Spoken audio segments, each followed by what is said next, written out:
fellow preppers. 'Tis I, the Rumpled One. Friday, September the 14th, year 2012. Kind of foggy out here. Got my hot chocolate.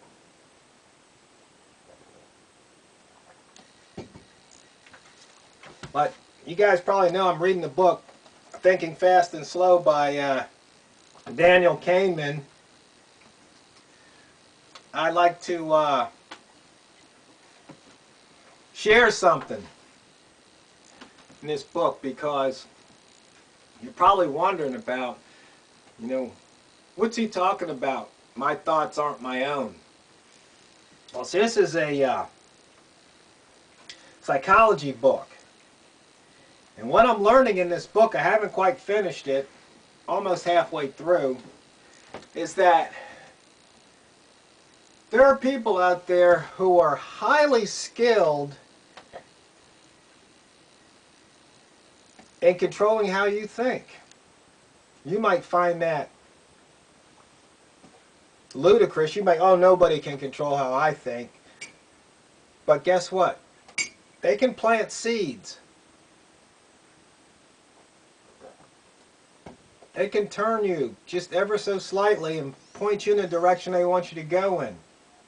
For example, if you were going in for an operation and the doctor said, there's a 5% chance you might die in this operation, you're going to get scared. But if he says, there's a 95% chance you're going to live, oh, now you're going to feel happy. But he told you the same thing. It's just which way does he coach it? Well, that's what they do to us, repeatedly. Another example.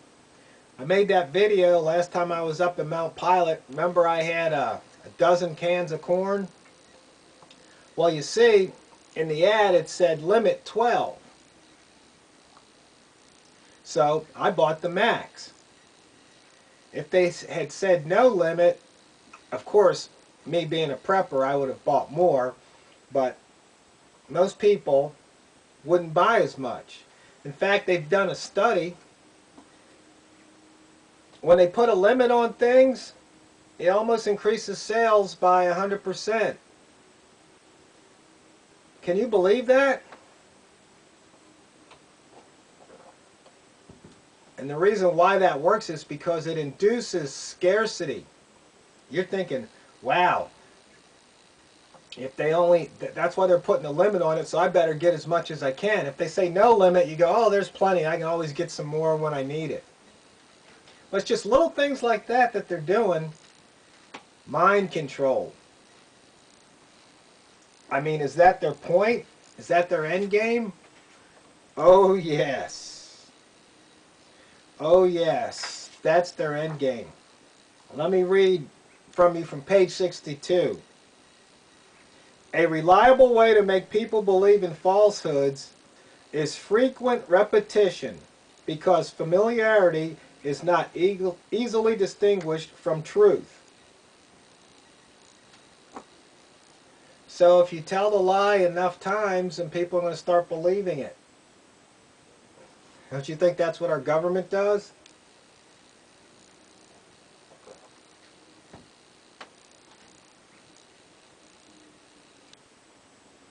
So, do you really think that your thoughts are your own?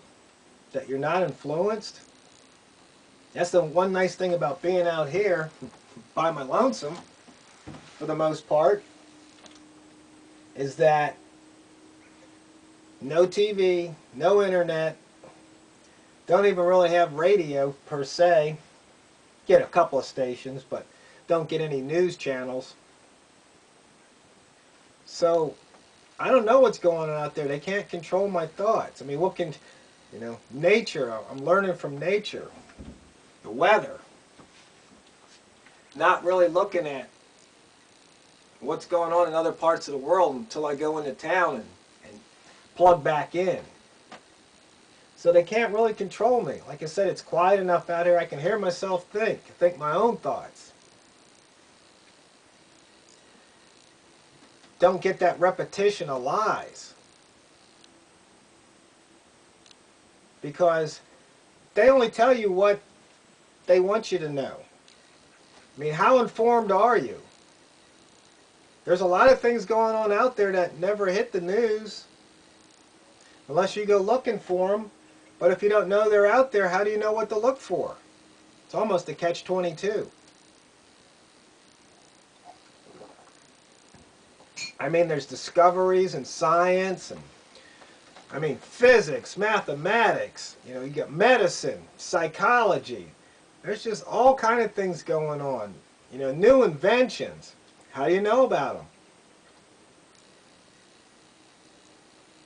There's a couple channels like maybe the Discovery Channel or Science Channel. You can get the magazines, that's one way, but most people don't do that. Not at all. And I think it's kind of telling.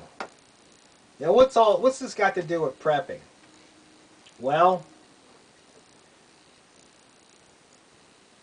you need to be aware when you're a prepper. You need to be able to discern truth from falsehood. Because if you're going to survive, you don't want to be duped, tricked, fooled. You have to have your senses, your wits about you. You have to be able to see through BS. You know it when you hear it. But you have to be on guard, on point. You just can't let things slip by. Let me read another little line here. Page 117. They're actually talking about, you know, hot streaks and hot hands, and they proved how there's no such thing statistically.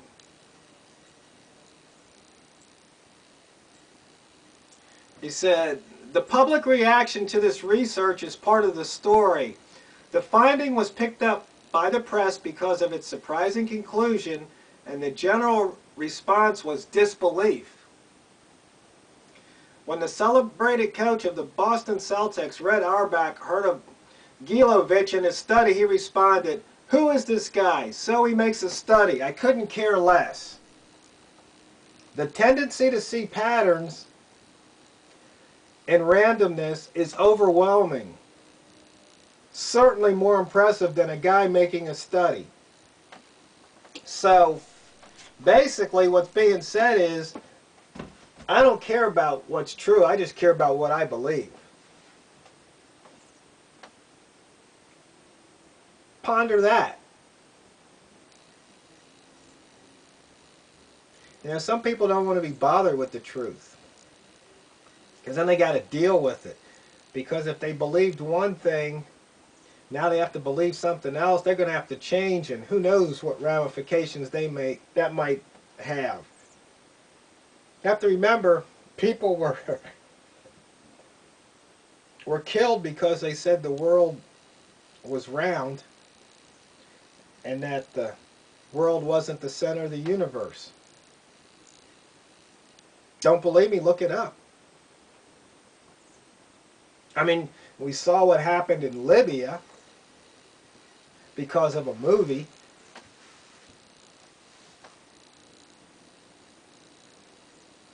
What's all that got to do with prepping? A lot. Because it may affect you. You need to know these things. Because, see, most people think prepping is basically amassing a bunch of goods and learning how to use a knife like Rambo and a gun like Rambo. But that's not what prepping's all about. It might be a part of it for some people.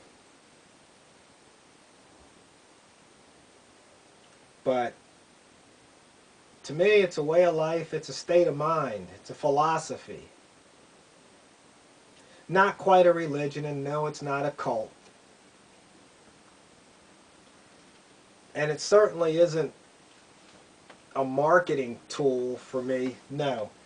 It's some people just want to, pick up on the prepping thing and sell you a bunch of stuff because most people think, oh, I need to have this to be a prepper.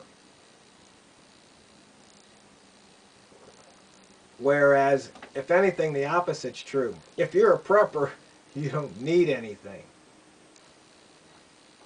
You'll figure it out. You'll make do with what's available.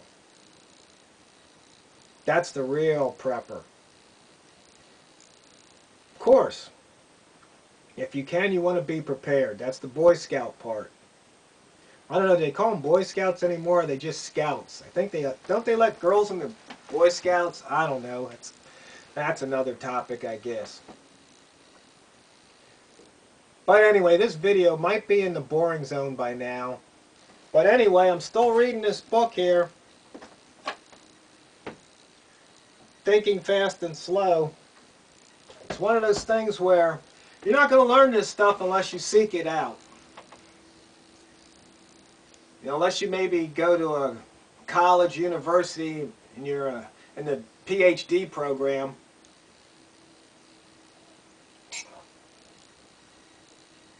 I'm probably not going to read about it in the newspaper unless it's a book review.